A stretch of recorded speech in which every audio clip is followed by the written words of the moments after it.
Hi, everyone, and welcome to Behind the Numbers. My name is Dave Bookbinder, and welcome back to the show that digs deeper to understand what really matters most in business. Somebody told me a long time ago that it doesn't make any sense to be the best person in your profession that no one's ever heard of. And there are a lot of good people out there toiling in obscurity. And today's guest is going to help us solve that issue about becoming a little bit more visible. Pleased to welcome Tom Schwab, who's the founder and chief evangelist officer at Valet. Tom's been called the godfather of podcast interview marketing.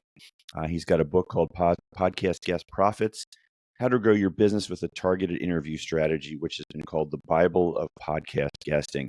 That's quite some accolades you got there, Tom. Welcome to Behind the Numbers. Well, Dave, I'm thrilled to be here. One of our clients also called me the fairy godmother of podcast guesting. Carrie Wilkerson, such a sweet person. I'm like, I'll own it. You know what? If the shoe fits, wear it.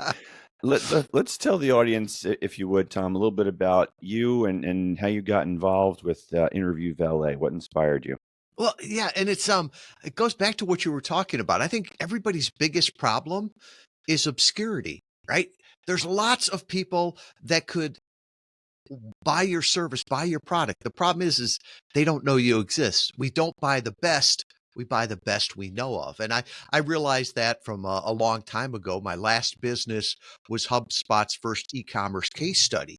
And how did I get people to know about me? Well, we used other people's audiences. We used guest blogs, right, to tap into, you almost think of them as stocked ponds. If I'm going fishing, I'm going to go where it's stocked, right? And sold that business in about 2014.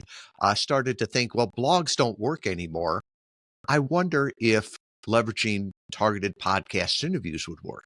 So we started to test it, wrote a cheesy little PDF on it, a course, never took it out of beta because our beta tester said, listen, I just want to be the guest.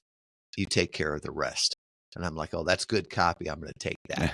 So for the last 10 years, we've been helping thought leaders, right? Professional services, category designers, coaches, consultants, nonfiction authors get on podcasts that their ideal clients are already listening to.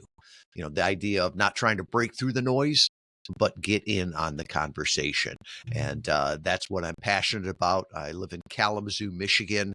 We've got 22 people on the team. We've been remote since the very beginning. And I have to pinch myself sometimes with the people and the connections that I can make through podcasting. Yeah, a lot of great things have happened to me since I launched this program. I've had the opportunity to meet a lot of really interesting folks, yourself included, of course, here. And it's interesting to me because I get pitched a lot, and I'm very fortunate that my show is currently booked more than a year in advance. And but I'm looking at how to assess the characteristics of a good guest. I've got my own lens on that, but from your perspective, what makes a good podcast guest? Well, we look for this in like the discovery call, right? They say sometimes the sale is the sample in professional services. Well, it's the same thing when we're looking for guests, right? Of who we want to represent.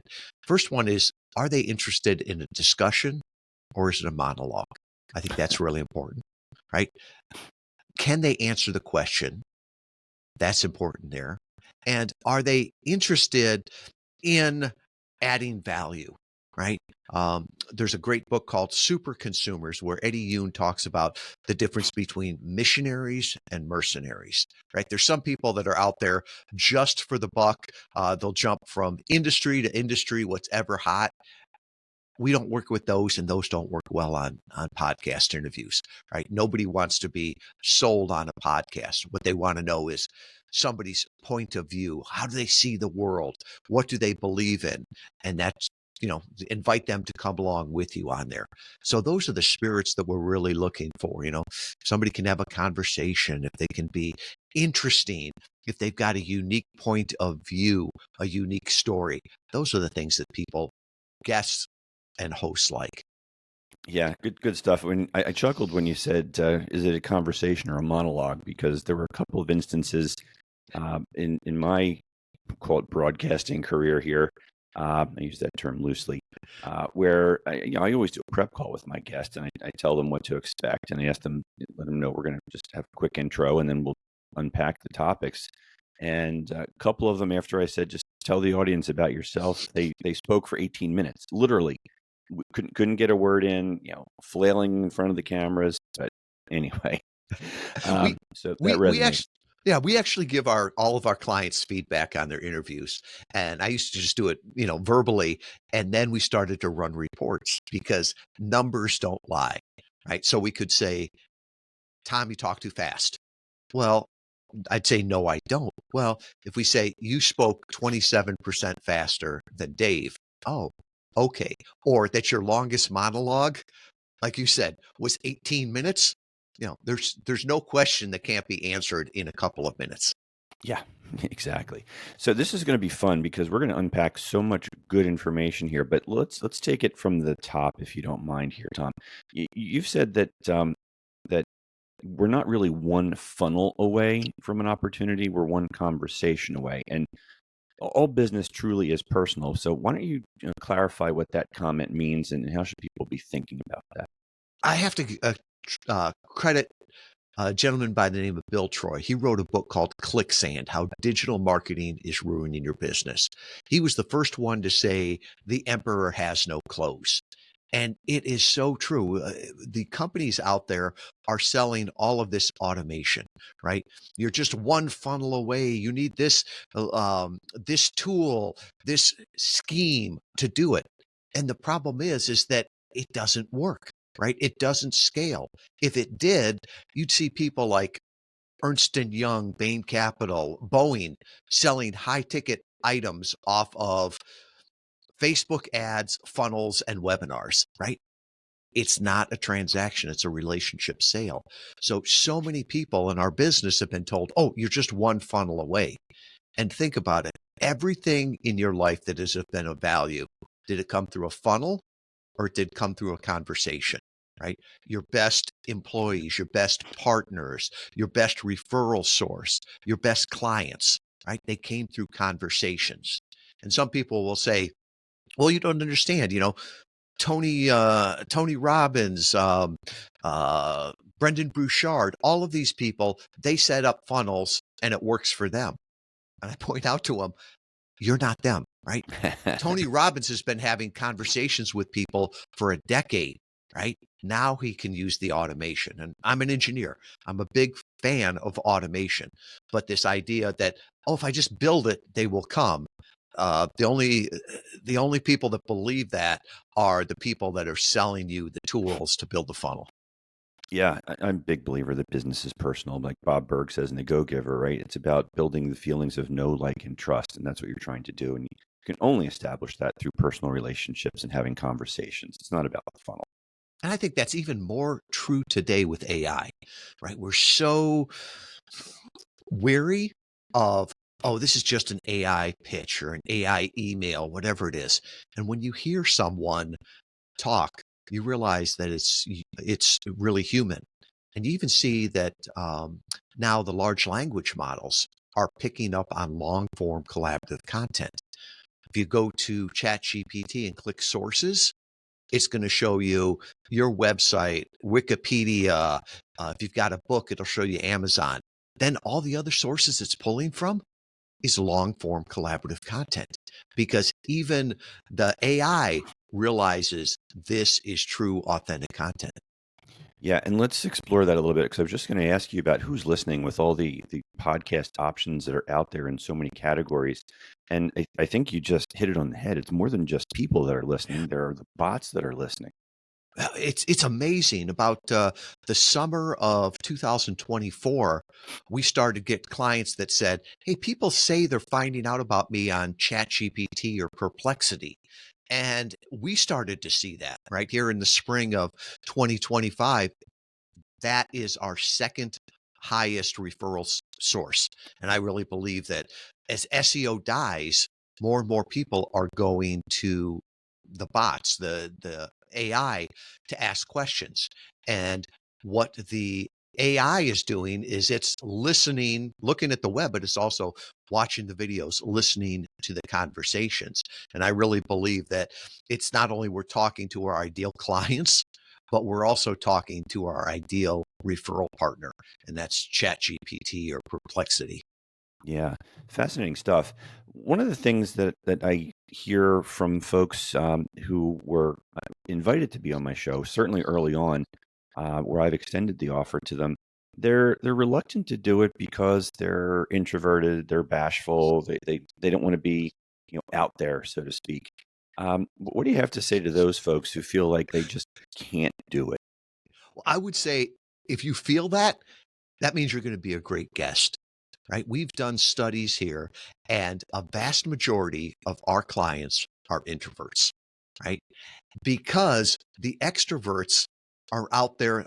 They're the ones that want to come on the show. And like you said, tell me about yourself. That's the entire show. They just want to do their keynote. They just want to talk, right? Where the introverts are much better at having these one-on-one conversations. They listen better. They give more thoughtful answers. And I think they've got more of a heart to provide value, to really talk about what's important to the listeners there. So I think the world has changed, right? The day of the loud, extroverted carnival barker, those days are over. People avoid that now.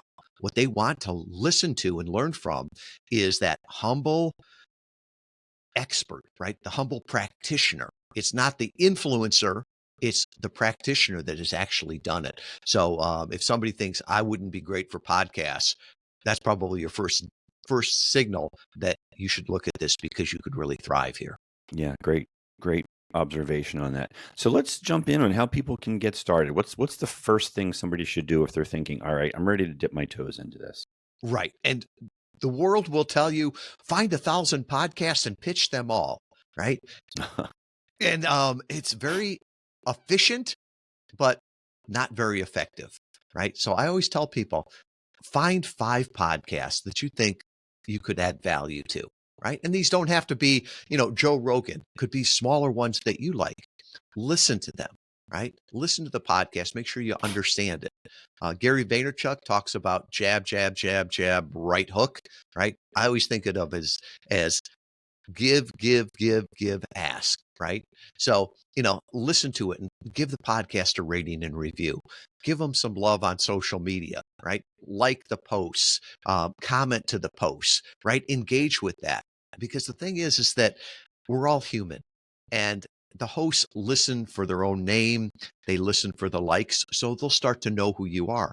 So now after you've given there, reach out to them either through email or social media and offer to give more, right? I've got some information that I think would be helpful for your audience, right? This is what I would like to share.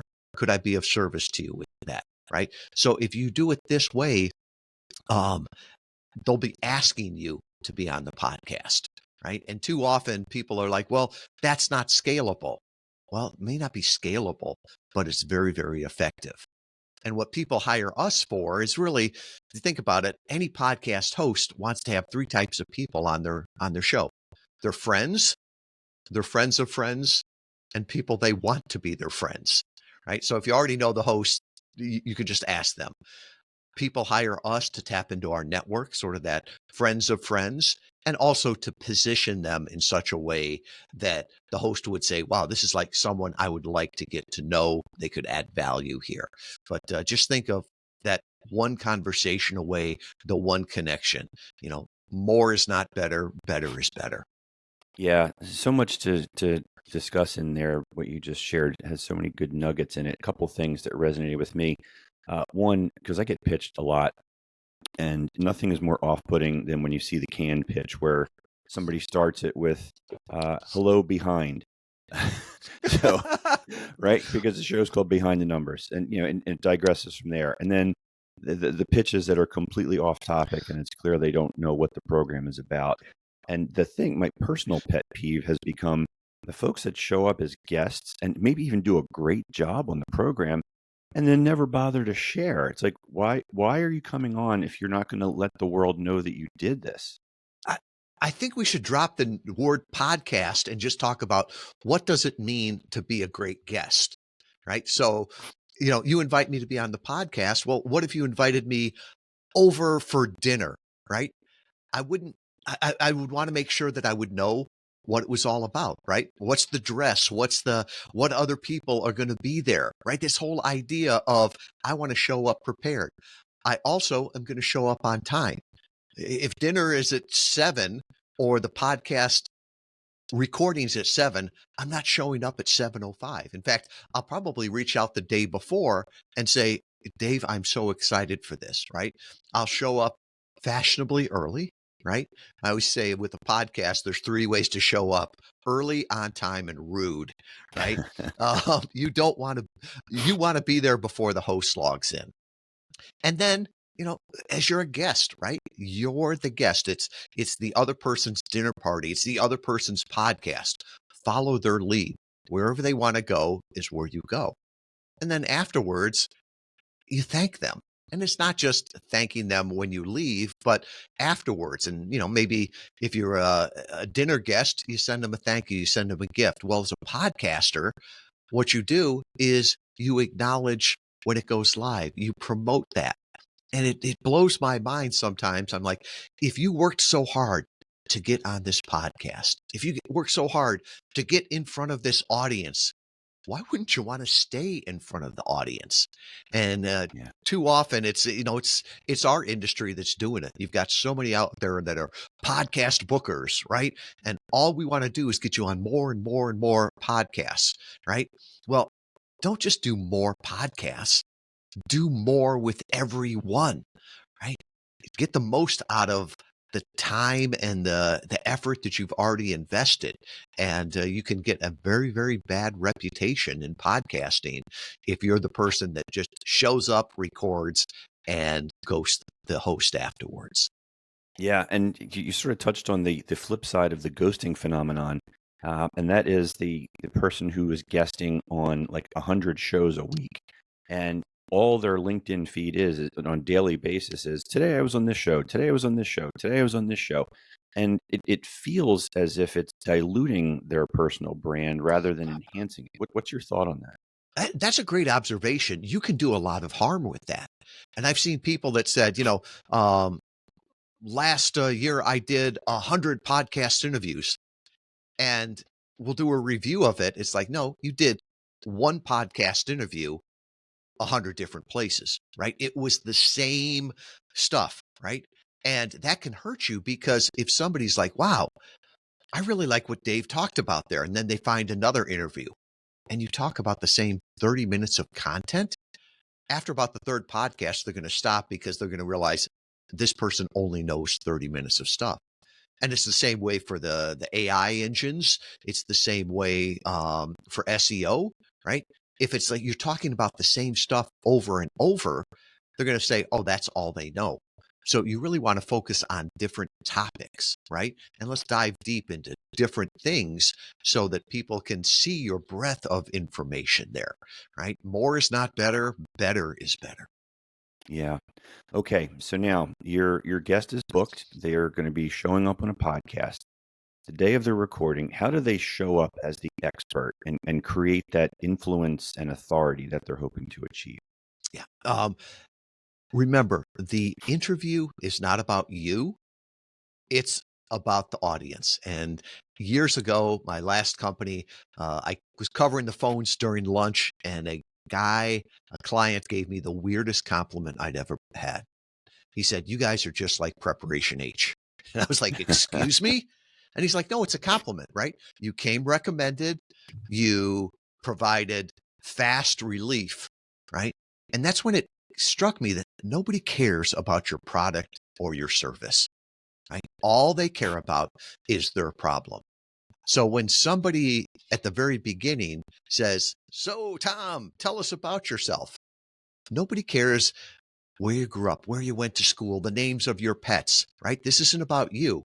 It's about who are you, what problem you solve, and why should I listen to you? Everything else can come in afterwards. And so always focus that on the problem, right? If you go back to what we were talking about, you mentioned obscurity, right? So that's the first thing we talked about. There's a lot of people out there that are the best kept secret. Right? They could help a whole lot of people, but they're obscure. There's a lot of people that are fearful of being a podcast guest, right? Let's talk about that problem. And if you focus on the problems, you build trust. If you just focus on the solution and, hey, buy this for me, people's guards go up.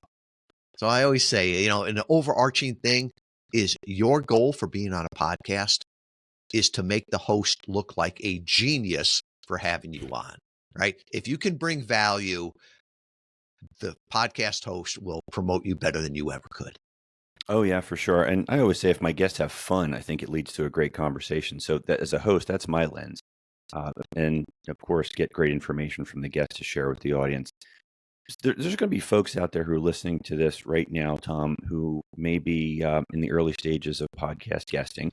And as you well know, most hosts or all hosts have different ways of approaching the interview process. I like to do a pre-call with all my guests to get acquainted with them so that we're not meeting for the first time the day of the program and really understand how they can best add value for my audience. There are other hosts who do nothing, honestly. And like when I'm a guest, I'll show up and they don't even really know who I am. They booked me months ago and like, what do you want to talk about? So I've learned to roll with that, right? Because this isn't my first rodeo. But what do you tell the folks out there who are going to be dealing with the host that really doesn't even know who they are when they show up? Well, the burden is on you. And remember that most podcast hosts are not trained journalists. So, if you have this beautiful 10-page media kit and you send it to them, they're probably looking at it on their phone, right? You may send them your book, but people are busy. Do they really have time to read your book before? And if they did, do they remember all of it? So make it easy for the host to give you the interview that you want. And we call it a one sheet, right? And I see too many one sheets out there that are works of art that say, hey, look at me, right? No, this is for the host. It should have your picture so they know who you are, your company logo, your book logo, all the social media so that they tag the right person and promote the right person. Then give them a quick bio, right? Maybe 2 or 3 paragraphs so that they can read that really quick and say, oh, that's right. I remember this person. Give them a third person rip and read introduction, right? Make it easy for them. And then on that one sheet, you want to have interview topics, right? Different things that we can dive deep on. And too many people will put interview questions, right? Here's the 10 questions to ask me. Well, that's insulting, right? If we meet for the first time and I'm like, Dave, so nice to meet you. Ask me these questions. Any professional is going to look and say, no. And the ones that aren't are going to ask you the same questions in order, and every interview sounds the same. So much better to just talk about, hey, what topic can we delve on? What can we go deep on? And you were talking before about repurposing the content. If each one has sort of a major theme to it, you can repurpose that. You can promote that, and it doesn't sound like, oh, Tom's got another generic interview. So as a guest, take some ownership of it, right? You've got to set them up to make it easy to do a great interview with you. Yeah, for sure. So when people are coming on podcasts to create more visibility and create the authority, um, I think the end game generally is how do we create leads and opportunities from our appearances? So how do we do that? Well, and when people come to us, right, what most of them want is better leads that close faster for a higher initial amount. And that's what podcasts do. But there's so many more things that you can get out of that, right? You can get, it's a great way to promote your book, promote your podcast, get speaking engagements, get that SEO value and the AI value of that, right? Build your brand, your authority. There's so much content you can repurpose. So there's a wealth of information there, but just showing up doesn't magically get all of that. So you want to make sure at the end of the interview that you make it easy for people to take that next step, right? Too many people I hear at the end of an interview just leave people hanging, or they'll confuse people with, you can find me here on Twitter and here on X, and here's my phone number and here's my email. And they don't realize that 70% of podcast listeners listen to it sped up, right? So they're not going to get all of those things. They're multitasking. They're not going to stop and write it down. So the idea is to make it easy for them to go from being just a passive listener to an active visitor to an engaged lead. And the way we've tested this, and the data has always shown it, send them one place, right? Give them one place to go and give them 3 ways to engage with you, right? Give them some small yes that can be a little bit of value right away. The medium yes might take them a little bit more time or money, right? That could be a book, a video. And then if somebody hears you and you're the answer to prayer, don't slow them down in a funnel, right? Let them talk with the wizard.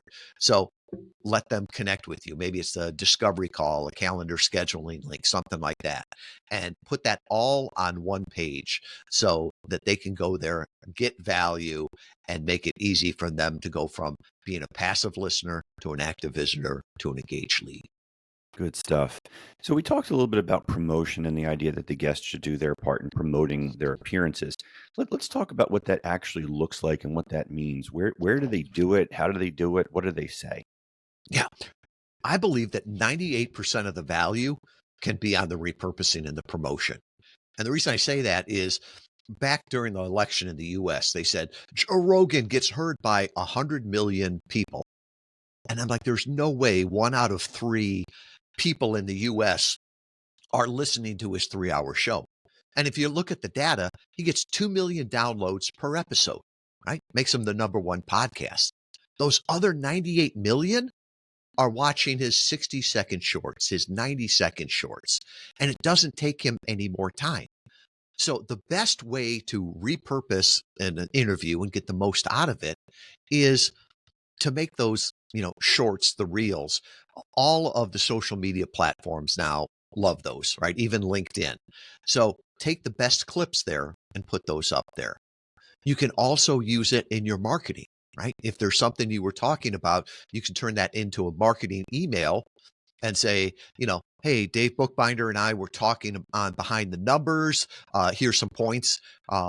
Summarizes it. If you want to listen to the whole interview, go here. Or you could use it in your sales process, right? So somebody comes into your sales process, you do a little bit of research and you realize, oh, they're connected to Dave on LinkedIn, right? So I can send them the an email that says, hey, I noticed we're both connected to Dave. I was recently on his podcast, Behind the Numbers, right? And now you've got somebody that's listening to you for 30, 45 minutes before they even get on the sales call. Definitely put it on your website, right? We used to have that idea of as seen on TV. Well, Yeah. now it's as seen on podcasts, right? So go ahead and have a page on your website that says in the media and talk about all the different podcasts you've been on. Now, this is also important because if every podcast talks about the same thing, it's going to hurt you. So make sure everyone sort of has a different focus to it, right? So here we're talking about the marketing side of it, the business side of it, the finance side of it. Here's a podcast for introverts, one for small business, one for nonfiction authors, one for professional services. So as people go down, they're like, wow, this person is an authority, right? They're the leader in the space. And it's very interesting as we look at our numbers. We're real big into numbers and following the data. We can see that it's highly predictive of somebody to become a client if when they come to the website, they spend time on that in the media page, right? There are times where they could have listened to 3 or 4 hours of my content, right? At that point, it doesn't become a sales call. It becomes a qualification call, right? They already know they want to work with us. They want to do podcast interview marketing. Really, it's just us talking to them to see if we're the right partner. Yeah. And when you think about people who speak at conferences, for example, I like to use the expression that everybody trusts the person at the podium. And you see people approaching them afterwards because they're the expert and they've just shared their wisdom. This podcast guesting opportunity gives people an opportunity to be that expert and create that credibility. And it's such an important thing for them to wrap their heads around. Yeah, and I look at it as more as referral networking, right? Or referral marketing. Because so many clients will ask, well, how do you get your best clients? Well, they come from referrals, right? If I can get introduced by someone they trust and then have an extended conversation with them, oh, those are the best leads. And I'm like, that's what a podcast is, right? You're getting introduced by an influencer, right? A micro influencer, right? Because people aren't showing up to this podcast because, oh, Tom Schwab from Interview Valet's on it. No, they're following Dave. They follow the podcast. You're the micro influencer here. So when you introduce me, it's almost like a tacit endorsement, right? You've already vetted Yeah. your guests. Now we get to talk for a while. They get to know, like, and trust you. They either turn you up or turn you off. Either way is fine, right? Because at the end of the day, we're not optimizing for more leads, right? We're optimizing for profits, which comes from ideal clients that value what we do. Um, this idea of the sales funnel is it is idiotic to me at times, right? So I'm going to get 1,000 leads and I'm going to nurture them all to get one client. Sounds like very ineffective and costly for the prospects and the company, right? Why don't we do the sales cylinder, right? Let's have 5 people that have heard me on a podcast, resonate with what I do, jump on a sales call, discovery call, and from those 5, 4 come through. That's a much better way for everyone to do it. Yeah. Tom, we're quote out of time, but we're not really. If you have a few more minutes, I would love to continue the conversation with you. Oh, most definitely. Cool. I'm having a lot of fun, and I know our listeners are as well. Great information from you. Awesome guesting, by the way. So thank you for that and adding value for the program. One of the things I wanted to make sure we touched on is how do people know how they've done? What's the self-evaluation process they need to go through when they've come through a podcast interview? How do they rate themselves and how do they better themselves? I look at it, there's qualitative and quantitative, right? There's that qualitative of afterwards. Did this feel like it was a good conversation? Did I get the points across that I wanted to? What was the host's feedback, right? Did it feel like there was synergy there? That's sort of that gut feeling. And then the quantitative is really once it airs, right? What feedback did I get from people on social media? What people came back to the website to engage with my various offers? And I always recommend to people to listen to your own recordings afterwards, right?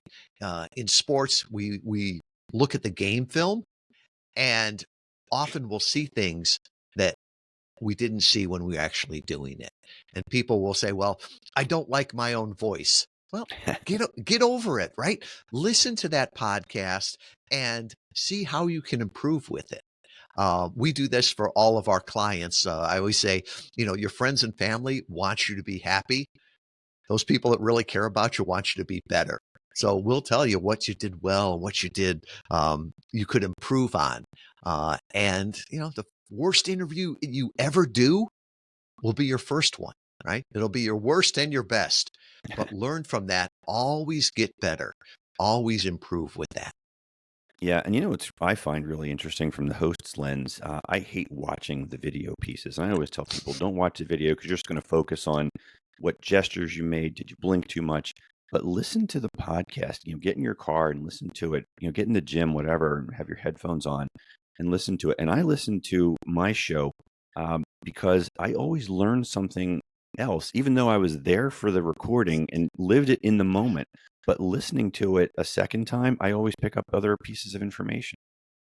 And sometimes I will listen to it slowed down, and other times I'll listen to it sped up because the data says 70% of people listen to it sped up. And this can be vital, right? Early on, a buddy of mine said, why did you call the company Interview Valet? And I'm like, no, it's Interview Valet with a V. I said, Interview Valet, that's stupid. And he's like, yeah, I thought so too, but you say it so dang fast. That's what I heard. Right. So I'm so used to saying it. I just say, yeah, just go back to interviewvalet.com. And then you speed it up. No one was going to get that. And this idea that they're going to love me so much that they're going to stop what they're doing and go back to the show notes and find me there probably isn't going to happen. So listening to those things can make a big, big difference. Yeah. So we are going to wind this down in just a moment here, but before we do, I want to make sure you have a chance to tell us about the book, Tom. What inspired you to write it, and what will people learn from reading it? Yeah. I have learned so much over the years from our clients, right? And I believe we are all blessed to be a blessing. And people would ask me, well, how do you do this? And what we're doing is it's not magic. It's not a secret. It's a system. So what I wrote is exactly how at Interview Valet we do podcast interview marketing, right? It's not just podcast guesting, it's a marketing channel. So what people are going to learn is how to identify the right podcast, how to prepare for it, how to set up the pages to turn people from being a passive listener to an active visitor to an engaged lead. All of those things. And there's even a 90-day plan in the end on how to execute it because, education without action is just entertainment. And what happens is people will say, well, why would you give all that away? And I'm like, for the same reason chefs write cookbooks, right? Because the vast majority of our clients look at that book and say, wow, you understand this like no one else. I don't want to do all of this. I just want to be the guest. So can you do it for me? Yeah, lots of good stuff. And there's such an upward spiral that comes with that. Once you start becoming a visible expert, people reach out to you. You become more sought after, creates more speaking opportunities, more podcast guesting opportunities. And then when you're speaking to your potential customers and you can tell them that you have this authority gently, it creates that environment where they want to work with you. Exactly. And it's that obscurity again, right? If obscurity is our biggest problem, get to them in any way you can, right? Some people are audible learners, right? They'll listen to the podcast. Other ones want to read it. And I had teased something earlier about the welcome pages. And I'll show you exactly how it's done, right? At the end of the interview, people are usually, so where do people find you, right? So you can just go to interviewvalet.com/numbers. And it'll be a welcome page for everything Dave and I talked about. There's like the small yes, 10 questions, right? Will podcast interview marketing work for you? If you want a free copy of the book, you can get it right there, right? If you're in the States, I'll mail you one. If you're outside the States, I'll email you one. And then the heck yes is always, if somebody wants to talk with you, put your calendar scheduling link there. So you give them 3 ways to say yes, but 1 place to go. And that's interviewvalet.com/numbers. Well, that was a great answer to the question because now I'm going to ask you to wrap the program how people can find you and connect with you. So you may have already covered that, but I'd be remiss if I didn't ask the question formally, Tom. I was going to say, I'll put all of my social media links on there too. You don't have to figure out which Tom Schwab in Kalamazoo is it.